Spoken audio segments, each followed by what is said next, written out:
परम पिता परमात्मा पूर्ण ब्रह्म सर्व सृष्टि रचना। कबीर परमेश्वर जी की असीम रजा से आप सभी पुण्यात्माएं परमात्मा की अमर कथा सुनने के लिए इस सत्संग स्थल पर उपस्थित हुए। सौभाग्य आपका, धन धन है आप।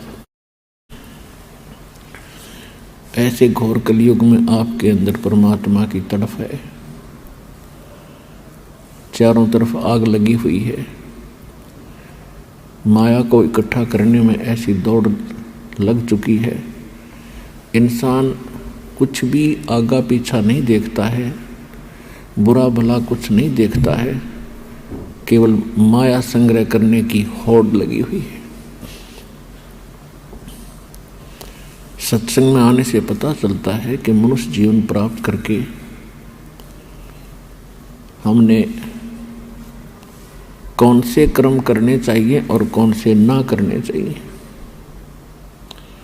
कोई कसाई है, बकरे काट रहा है, बढ़िया इनकम हो रही है, बड़ा खुश है, उस काम को बहुत अच्छा मान रहा है क्योंकि उसको बेनिफिट घना हो रहा है। अब परमात्मा के तत्व ज्ञान रूपी चश्मों से हम देखेंगे इस ऐनक से, तो पता चलेगा वो कितने कुकर्म कर रहा है, कितने दुष्कर्म कर रहा है, कितने खोटे कर्म कर रहा है। इसी प्रकार जो रिश्वत लेता है, मिलावट करता है, धोखा करता है, वो उस कसाई से भी बदतर है। हम मनुष्य जीवन प्राप्त करके ही अपने कर्मों को सुधार सकते हैं और किसी योनि में, किसी शरीर में, किसी बॉडी में, पशु पक्षी के में हम कर्म बना नहीं सकते। अपने किए हुए कर्मों का केवल भोग ही भोग सकते हैं। और जो समय हमारा कर्म बनाने का होता है, सत्संग के अभाव से हम उसमें भी कर्म बिगाड़न पर ही लगे रहते हैं। और जिस लोक में आप रह रहे हो, हम रह रहे हैं, ये लोक ठीक नहीं है। यहाँ का जो कंट्रोलर है, यहाँ का जो स्वामी है, वो नेक नहीं है, वो परमात्मा नहीं है। भले ही हम उसको परमात्मा कहते हैं। जैसे कोई बदमाशों का ग्रोह होता है, उनका भी एक मुखिया होता है, उसको भी वो अपना मालिक मानते हैं, स्वामी मानते हैं, बॉस मानते हैं। लेकिन वो बॉस उनसे क्या कर्म करवाता है, अंडरस्टूड है। इसी प्रकार यहाँ का जो बॉस है, यहाँ का जो स्वामी है, ये ब्रह्म है। संतों ने इसको काल कहा है।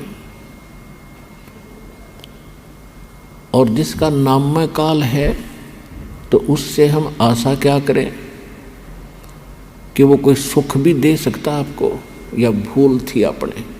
तो इस काल भगवान ने, ये यहाँ के बॉस ने, 21 ब्रह्मांड के स्वामी ब्रह्म ने अपने को दुखी करने का एक बहुत अच्छा सुनियोजित जाल फैला रखे है। और उसके तहत हम फंसे पड़े हैं। अब परमात्मा आए, सतगुरु आए दया करी, ऐसे दीन दयाले, बंदी छोड़ वृत्तास कहा, जठरगनी प्रतिपाले। कि सतगुरु आए दया करी, ऐसे दीन दयाल। और वो दीन दयाल हमारे मालिक हैं, सबके दाता हैं, सबके विधाता हैं और सबके मालिक हैं। और हम अपनी गलती से इस काल के जाल में फंस गए। अब हम विवश कर दिए इसने, एक रोटी और पेट के लिए, कोठी और कार के लिए। हम मर जाते हैं, वो इच्छाएं पूरी नहीं होती। और परमात्मा ने आके हमें याद दिलाया है कि इस मनुष्य जीवन में आपने कौन से कर्म करने चाहिए। श्रीमद् भगवत गीता अध्याय नंबर 4 के श्लोक नंबर 32 में गीता ज्ञानदाता कहता है कि अर्जुन, जो मैंने अभी आपको गीता अध्याय नंबर 4 के श्लोक नंबर 25 से लेकर 30 तक जो ज्ञान दिया है, इसमें कोई तो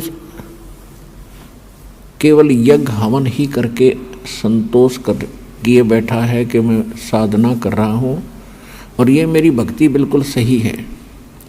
कोई स्वाध्याय करता है प्रतिदिन, सुबह दोपहर शाम को, सुबह शाम कोई पाठ कर लेता है किसी गीता जी का, वेदों का या अन्य किसी वाणी का, और कोई केवल योग साधनाएं करते हैं, कोई घोर तप तपते हैं, और कोई अहिंसावादी तीक्ष्ण व्रत रखते हैं, जैसे मुंह पर पट्टी रख के डाल के नंगे पैरों चलते हैं। और ये सभी के सभी व्यक्ति अपनी साधनाओं को पापनाशक जानते हैं, लेकिन परमात्मा स्वयं आते हैं, अपने मुख कमल से जो ज्ञान बताते हैं वो तत्व ज्ञान है, उसको सूक्ष्म वेद कहते हैं, वो 5वां वेद है। और उस 5वें वेद के अंदर कंप्लीट कोर्स होता है परमात्मा के पाने का, कंप्लीट साधना है, कंप्लीट ज्ञान है, उसको तत्व ज्ञान कहते हैं। उस तत्व ज्ञान को तू चौथे अध्याय के 34वें श्लोक में कहा, फिर उस तत्व ज्ञान को जो परमात्मा अपने मुख कमल से आकर बोलता है, उसको तत्वदर्शी संतों के पास जाकर समझ। उसके अंदर बड़े विस्तार के साथ धार्मिक यज्ञों की जानकारी है, अर्थात धार्मिक अनुष्ठानों की जानकारी दी गई है विस्तार के साथ कि कौन से कर्म करने चाहिए, कौन से नहीं, कौन सी भक्ति ठीक है, कौन सी गलत है।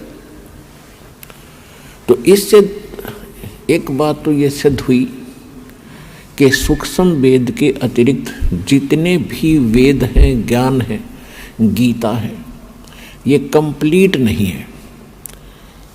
और इनकम्प्लीट से फिर लाभ क्या होगा? जैसे आप कोई मोबाइल नंबर से कोई नंबर मिलाते हो और एक नंबर ज़्यादा या कम लग जाता है तो आपका वो काम बना नहीं, रॉन्ग नंबर हो गया। ठीक इसी प्रकार अध्यात्म मार्ग के अंदर कंप्लीट ही साधना चाहिए, संपूर्ण, और संपूर्ण परमात्मा, और तभी हमारा संपूर्ण मोक्ष होगा, पूर्ण मोक्ष होगा।